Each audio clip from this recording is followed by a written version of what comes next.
Hello friends, Mahanadi அடுத்து வர எபிசோடில் என்ன நடக்கலாம் அப்படிங்கிறத பற்றி பார்க்கலாம். நாளைக்கான எபிசோட்டை நினைக்கும் போதே ரொம்ப பயமாகவும் பதட்டமாகவும் தான் இருந்துக்கிட்டு இருக்குது. ஏன்னா என்ன மாதிரி ஸ்டோரியை கொண்டு போயிடுவாங்க, விஜய் காவேரி என்ன பண்ண போகிறாங்க அப்படின்னு பெரிய குழப்பமாக தான் இருக்குது.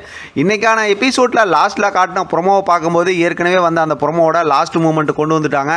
இப்போ விஜய் வந்து காவேரியை நினச்சி அப்படியே யோசனை பண்ணி அழுதுகிட்டு இருக்கும்போது பாட்டி வந்து காவேரி வந்திருக்காங்கன்னு சொல்லும்போது விஜய் ரொம்ப சந்தோஷமாக தான் கீழே இறங்கி வராங்க. காவேரியும் வந்திருக்காங்க. ஆனால் அவங்க வீட்டோட சாவி கொடுக்க வந்திருக்காங்கங்கிற விஷயத்தை கேட்டதுமே எல்லாருமே அதிர்ச்சி ஆகிடுவாங்க. ஆனால் இந்த ஒரு மூமெண்ட்டில் தாத்தா கண்டிப்பாக காவேரி கிட்ட பேசுவாங்க அப்படிங்கிறது நம்மளால் புரிஞ்சிக்க முடியுது.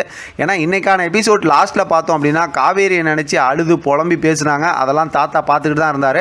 அதனால் இந்த விஷயத்தெல்லாம் எடுத்து சொல்லி காவேரியோட மனசில் விஜய் சம்மந்தமாக இருக்கக்கூடிய அந்த எண்ணங்கள்லாம் மாற்றுவாங்க அப்படின்னு யோசித்தாலும் காவேரி பார்த்தா அவங்க அம்மா வந்து அவங்க அப்பாவோட ஃபோட்டோ வச்சு புலம்பிக்கிட்டு இருந்தாங்கல்ல, அதை வச்சு பார்த்தா அவங்க ஒரு முடிவு எடுத்து வச்சுருக்கிறாங்க. எது எப்படி பார்த்தாலும் விஜய் காவேரியை பிரிக்க மாட்டாங்க. நான் இன்றைக்கி ஏதாவது ஒரு இன்ட்ரெஸ்டிங்கான ப்ரொமோ வரும்னு எதிர்பார்த்தேன். ஆனால் நேற்று எபிசோட் லாஸ்ட்லேயும் சரி, இன்றைக்கான எபிசோட் லாஸ்ட்லேயும் பார்த்தோம்னா குட்டி குட்டியாக ப்ரொமோ கொடுத்துருக்காங்க. அப்படிங்கிறத வச்சு பார்க்கும்போது இவங்க பெருசாக எதுவும் ப்ரொமோ கொடுக்க மாட்டாங்க. ஏன்னா ஸ்டோரி வந்து ரொம்ப முக்கியமான இடத்துல போய்கிட்டு இருக்குல்ல.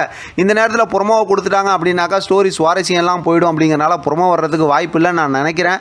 ஆனால் ப்ரொமோ வந்துச்சுன்னா ரொம்பவுமே சந்தோஷப்படுவேன். ஏன்னா அவ்வளோ குழப்பத்தில் இருக்கேன் அடுத்து என்ன நடக்க போகுது அப்படின்னு. எப்படி பார்த்தாலும் இப்போ காவேரி இந்த வீட்டை விட்டு வெளியில் போயிட்டாங்க அப்படின்னா ஸ்டோரியில் பெருசாக சுவாரஸ்யம் இல்லைங்கிறதுனால இப்போ யாரெல்லாம் வீட்டை விட்டு வெளியில் போகிற மாதிரி மூமெண்ட் வரும், இல்லாட்டி காவேரி எல்லாருமே இந்த வீட்டில் தான் இருக்க போகிறாங்களா. என்ன பார்த்தா இந்த பக்கத்து படிப்பு, அந்த பக்கத்து குமரனோட பிஸ்னஸ்ஸு, அதே நேரத்தில் காவேரி வந்து அக்ரிமெண்ட்டில் வந்து அந்த கம்பெனியில் இருக்கிறது எல்லாம் தாத்தா தான் அப்பப்போ ஒரு முடிச்சு போட்டு வச்சிருக்கிறாருல. அப்படிலாம் வச்சு பார்க்கும்போது காவேரி இதே வீட்டில் தான் இருப்பாங்க அப்படிங்கிற விஷயத்தை பேசி முடித்தாலும் நீ இந்த வீட்டுக்கு போகக்கூடாது, நீ அவங்கள பார்க்கக்கூடாது, இவங்கள பார்க்கக்கூடாதுன்னு எல்லாம் பேசி வைப்பாங்க.